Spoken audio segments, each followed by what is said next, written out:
Okay, this is our second read of Fox by Margaret Wilde and Ron Brooks, published by Allen and Unwin.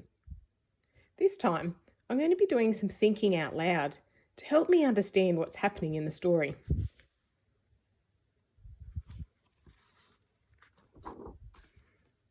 You can see the fire through the forest.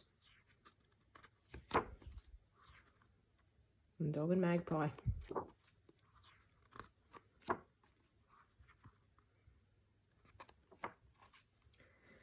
Through the charred forest, over hot ash, runs Dog, with a bird clamped in his big, gentle mouth. He takes her to his cave above the river, and there he tries to tend her burnt wing. So he's trying to take care of her wing for her. But Magpie does not want his help. "I will never again be able to fly," she whispers. "I know," says Dog.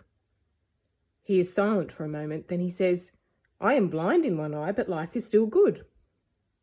"An eye is nothing," says Magpie. "How would you feel if you couldn't run?" Dog does not answer. Magpie drags her body into the shadow of the rocks until she feels herself melting into blackness. And charred means burnt, so the forest has been burnt in a fire. Dog seems like a kind and caring animal. Poor Magpie. Doesn't want to be alive as she can't fly. I wonder what they will do. Days, perhaps a week later, she wakes with a rush of grief. Dog is waiting. He persuades her to go with him to the riverbank. Grief means sadness, so she's woken up and she's sad because her wing is still burnt. And persuades means that Dog is trying to convince her to go with him. "Hop on my back," he says. "Look into the water and tell me what you see." Sighing, Magpie does as he asks. Reflected in the water are clouds and sky and trees, and something else. "I see a strange new creature," she says. "That is us," says Dog. "Now hold on tight." I wonder when the writing goes this way, it's trying to make it like the trees and the creature being nice and tall and big. And you can see here, this is Dog and Magpie in the bush, and this is their reflection in the water because you can see the blueness of the water there.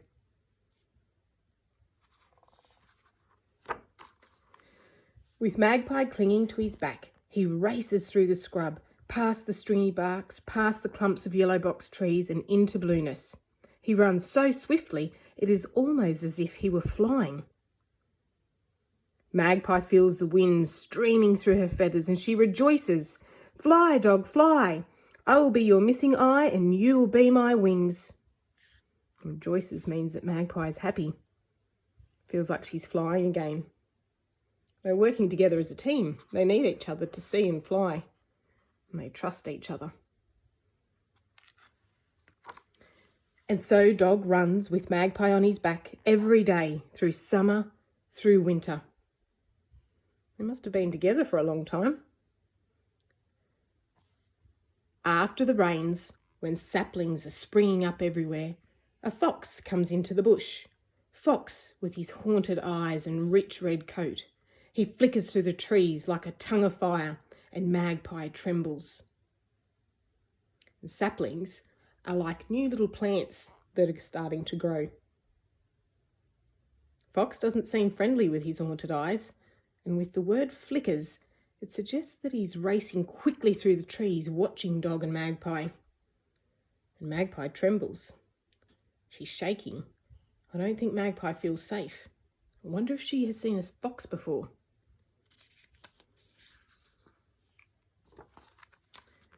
But Dog says, "Welcome. We can offer you food and shelter." I wonder why Dog isn't frightened of Fox. "Thank you," says Fox. "I saw you running this morning. You looked extraordinary." Extraordinary means wonderful and beautiful. Dog beams, but Magpie shrinks away. She can feel Fox staring at her burnt wing. I don't think Magpie trusts Fox. Fox has noticed her burnt wing, and that Magpie can't fly away to get away from him. In the evenings, when the air is creamy with blossom, Dog and Magpie relax at the mouth of the cave, enjoying each other's company. Now and again, Fox joins in the conversation, but Magpie can feel him watching, always watching her. And at night, his smell seems to fill the cave, a smell of rage and envy and loneliness. Blossom is like a flower on a tree that has a nice smell. Fox is angry with Dog and Magpie because they are close friends. He is full of envy, which means he is jealous of them being friends because he is all alone. And rage means he's cranky. He's not happy about it.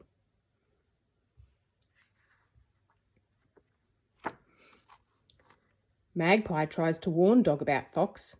He belongs nowhere, she says. He loves no one. But Dog says, he's all right. Let him be. That night, when Fox is asleep, Fox whispers to Magpie, I can run faster than Dog, faster than the wind. Leave Dog and come with me. Magpie says, I will never leave Dog.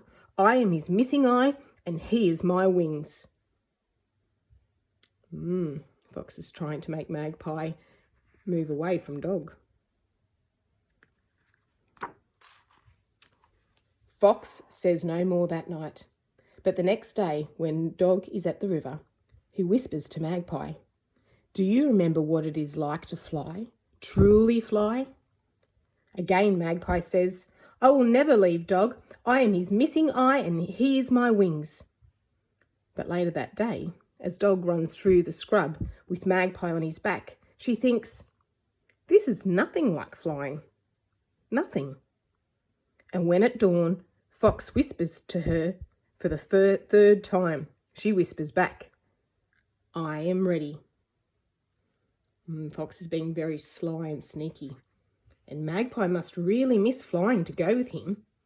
I wonder if she'll regret going with Fox. While Dog sleeps, Magpie and Fox streak past coolabah trees, rip through long grass, pelt over rocks. Fox runs so fast that his feet scarcely touch the ground, and Magpie exults, at last I am flying, really flying. Scarcely means he's hardly touching the ground. He's going that fast, it's like he's flying. And exults means that Magpie is so happy that it feels like she's flying again. Fox scorches through woodlands, through dusty plains, through salt pans, and out into the hot red desert. I wonder why Fox chose to take Magpie into the desert and not Dog. He stops, scarcely panting. There is silence between them. Neither moves, neither speaks.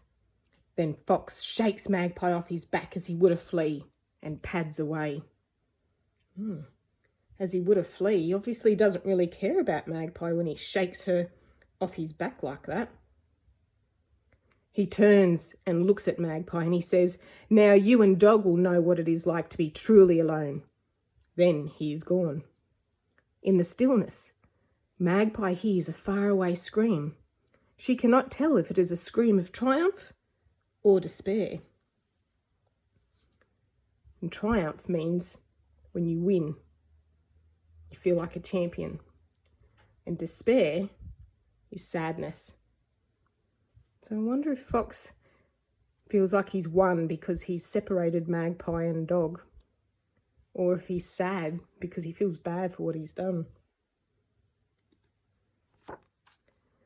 Magpie huddles, a scruff of feathers adrift in heat. She can feel herself burning into nothingness. It would be so easy just to die here in the desert. And huddles means to pull yourself up into a ball. It looks too hot to even move out there. But then she thinks of Dog, waking to find her gone. I wonder how Dog will feel when he wakes up. Slowly, jiggity hop, she begins the long journey home. Oh, I hope Magpie makes it home and that Dog and her will be friends again.